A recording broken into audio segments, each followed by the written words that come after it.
Hello friends, welcome back to my YouTube channel.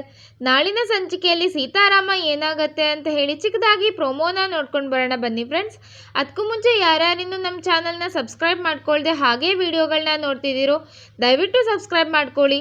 ಈ video ಇಷ್ಟ ಆದರೆ ಒಂದು ಲೈಕ್ ಮಾಡಿ, ನಿಮ್ಮ ಅನಿಸಿಕೆಗಳನ್ನು ತಪ್ಪದೇ ಕಮೆಂಟ್ ಬಾಕ್ಸ್ನಲ್ಲಿ ತಿಳಿಸಿ. ಸಂಚಿಕೆಯ ಮೊದಲಿಗೆ ಸೀತಾ ಮತ್ತು ರಾಮ್ ಇಬ್ಬರೂ ಕೂಡ ಆಫೀಸಿಗೆ ಹೊರಟಿರ್ತಾರೆ. ಇಬ್ಬರೂ ಆಫೀಸಿಗೆ ಹೊರಟಿರೋದನ್ನು ನೋಡಿ ಸೂರಿ, ಏನಮ್ಮ ಸೀತಾ, ನೀನು ಆಫೀಸಿಗೆ ಹೋಗ್ತಿದೀಯಾ ಅಂತ ಕೇಳ್ತಾರೆ. ಆಗ ಸೀತಾ ಇದ್ದಳು, ಹ್ಞೂ ತಾತ ಅಂತ ಹೇಳ್ತಾಳೆ. ಆಗ ಸೂರಿ ಇದ್ದರು, ಏನಮ್ಮ ಸೀತಾ, ಇವಾಗಷ್ಟೇ ಮದುವೆ ಆಗಿದ್ದೀರಾ, ಇಷ್ಟು ಬೇಗ ಆಫೀಸಿಗೆ ಹೋಗ್ತಿದ್ದೀನಿ ಅಂತ ಹೇಳ್ತೀಯಲ್ಲ, ಒಂದಿಷ್ಟು ದಿನ ಇಬ್ಬರು ಒಟ್ಟಿಗೆ ಸುತ್ತಾಡಿಕೊಂಡು ಆರಾಮಾಗಿ ಟೈಮ್ ಸ್ಪೆಂಡ್ ಮಾಡ್ಬೋದಲ್ವಾ ಅಂತ ಸೂರಿ ಹೇಳ್ತಾರೆ. ಆಗ ಸೀತಾ ಇದ್ದಳು, ನಾವು ಜೀವನ ಪೂರ್ತಿ ಒಟ್ಟಿಗೆ ಇರ್ತೀವಲ್ಲ ತಾತ, ಯಾವಾಗ ಬೇಕಾದರೂ ಸುತ್ತಾಡ್ಬೋದು ಅಂತ ಹೇಳ್ತಾಳೆ. ಈ ಮಾತನ್ನು ಕೇಳಿ ಸೂರಿ ಇದ್ದವರು, ಈ ಯೌವನ ಯಾವಾಗಲೂ ಸಿಗೋದಿಲ್ಲಮ್ಮ ಅಂತ ಹೇಳ್ತಾರೆ. ಅಷ್ಟೊತ್ತಿಗೆ ಭಾರ್ಗವಿ ಬಂದ್ಬಿಟ್ಟು, ನೀವು ಇವಾಗಷ್ಟೇ ಮದುವೆ ಆಗಿದ್ದೀರಾ, ನೀನು ಸಿಹಿ ಬಗ್ಗೆನೂ ಯೋಚನೆ ಮಾಡಬೇಕಲ್ವ ಸೀತಾ, ಅವಳಂತೂ ಏನು ಬೇಕು ಏನು ಬೇಡ ಅಂತ ಯಾರ ಹತ್ರನೂ ಏನು ಹೇಳ್ಕೊಳ್ಳೋದೇ ಇಲ್ಲ. ನೀನು ಒಂದು ಸ್ವಲ್ಪ ದಿನ ಅವಳ ಜೊತೆ ಇದ್ದರೆ ಅವಳಿಗೂ ಸ್ವಲ್ಪ ಸಮಾಧಾನ ಆಗತ್ತಲ್ಲಮ್ಮ ಸೀತಾ ಅಂತ ಭಾರ್ಗವಿ ಸೀತಂಗೆ ಹೇಳ್ತಾಳೆ. ಆಗ ರಾಮ್ ಕೂಡ ಇದಕ್ಕೆ ಒಪ್ಕೊಂಡು, ಹೌದು ಸೀತಾ, ನೀವಿವತ್ತು ಮನೇಲೇ ಇರ್ಬೋದಲ್ವಾ ಅಂತ ಹೇಳ್ತಾನೆ.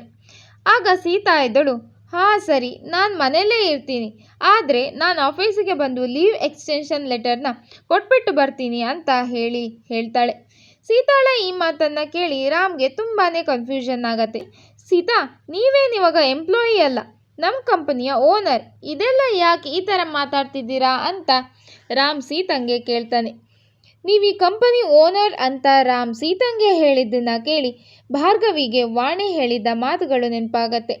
ಆಗ ಸೂರಿ ಇದ್ದರು ರಾಮ್ಗೆ, ಹೂನಪ್ಪ, ಹೆಂಡತಿ ಬಂದಮೇಲೆ ಎಲ್ಲದಕ್ಕೂ ಓನರೇ, ನೀನು ಈ ರೀತಿ ಬಣ್ಣದ ಮಾತಾಡಿ ನನ್ನನ್ನು ಮಳ್ ಮಾಡಬೇಡ, ಮೊದಲು ಹನಿಮೂನ್ಗೆ ಎಲ್ಲಿಗೆ ಹೋಗ್ತೀಯಾ, ಯಾವಾಗ ಹೋಗ್ತೀಯಾ ಅಂತ ಹೇಳಿ ನನಗೆ ತಿಳಿಸು ಅಂತ ಹೇಳ್ತಾರೆ.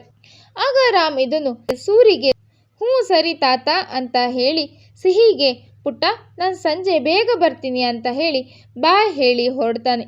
ಆಗ ಭಾರ್ಗವಿ ಸೀತಾಗೆ, ನೀನು ಹೊರಗಡೆ ಹೋಗಿ ರಾಮ್ನ ಕಳಿಸ್ಬಿಟ್ಟು ಬಾ ಸೀತಾ ಅಂತ ಹೇಳ್ತಾರೆ. ಆಗ ಸೀತಾ ರಾಮ್ ಇಬ್ಬರೂ ಕೂಡ ಹೊರಗಡೆ ಹೋಗ್ತಾರೆ. ಸಿಹಿ ಇದ್ದಳು ಸೀತಮ್ಮ ಅಂತ ಕರೀತಾ ಓಡೋಗ್ಬೇಕಾದ್ರೆ ಭಾರ್ಗವಿ ಇದ್ದವಳು ಸಿಹಿನ ತಡೆದ್ಬಿಟ್ಟು ಸಿಹಿನ ಹಿಡ್ಕೊಂಡು, ನಾನು ನಿಂಗೆ ಏನೋ ಗುಟ್ಟು ಹೇಳ್ತೀನಿ ಬಾ ಸಿಹಿ ಅಂತ ಹೇಳಿ ಸಿಹಿನ ಕರ್ಕೊಂಡು ಹೋಗ್ತಾಳೆ. ಇದೆಲ್ಲ ಆದಮೇಲೆ ರಾಮ್ ಸಂಜೆ ಆಫೀಸಿಂದ ಮನೆಗೆ ಬಂದ ಮೇಲೆ ಮನೆಯವರೆಲ್ಲ ಒಟ್ಟಿಗೆ ಕೂತ್ಕೊಂಡು ಮಾತಾಡ್ತಿರ್ತಾರೆ. ಆಗ ಸೀತಾ ಇದ್ದೋಳು ಸೂರಿಗೆ, ನಾಳೆಯಿಂದ ಇವಳು ಸ್ಕೂಲ್ ಕಂಟಿನ್ಯೂ ಮಾಡ್ತಿದ್ದಾಳೆ ತಾತ, ವಟಾರದಿಂದ ಒಂದು 10 ನಿಮಿಷ ಅಷ್ಟೇ, ಆದರೆ ಇಲ್ಲಿಂದ ಸ್ವಲ್ಪ ದೂರ ಇದೆ, ಅದಕ್ಕೆ ಬಸ್ಸಿಗೆ ಹೇಳಿದ್ದೀನಿ ಅಂತ ಹೇಳ್ತಾಳೆ. ಆಗ ರಾಮ್ ಇದನ್ನು, ವಾಟ್, ಈ ವಿಷಯದ ಬಗ್ಗೆ ನೀವು ನನ್ನ ಜೊತೆ ಡಿಸ್ಕಸ್ ಮಾಡಿಲ್ಲಲ್ಲ, ಯಾಕೆ ಸೀತಾ ಅಂತ ಹೇಳ್ತಾನೆ. ಆಗ ಸೀತಾ ಇದ್ದಳು, ಅಲ್ಲ ರಾಮ್ ಅಂತ ಏನೋ ಹೇಳಕ್ಕೆ ಹೋಗ್ತಾಳೆ. ಆಗ ರಾಮ್ ಇದನ್ನು ತುಂಬ ಕೋಪದಿಂದ, ಸೀತಾ ಪ್ಲೀಸ್, ಮನೆಯಲ್ಲಿ ಇಷ್ಟೊಂದು ಕಾರ್ ಇರಬೇಕಾದ್ರೆ ಬಸ್ಸಿನ ಅವಶ್ಯಕತೆ ಏನಿದೆ ಅಂತ ಹೇಳ್ತಾನೆ.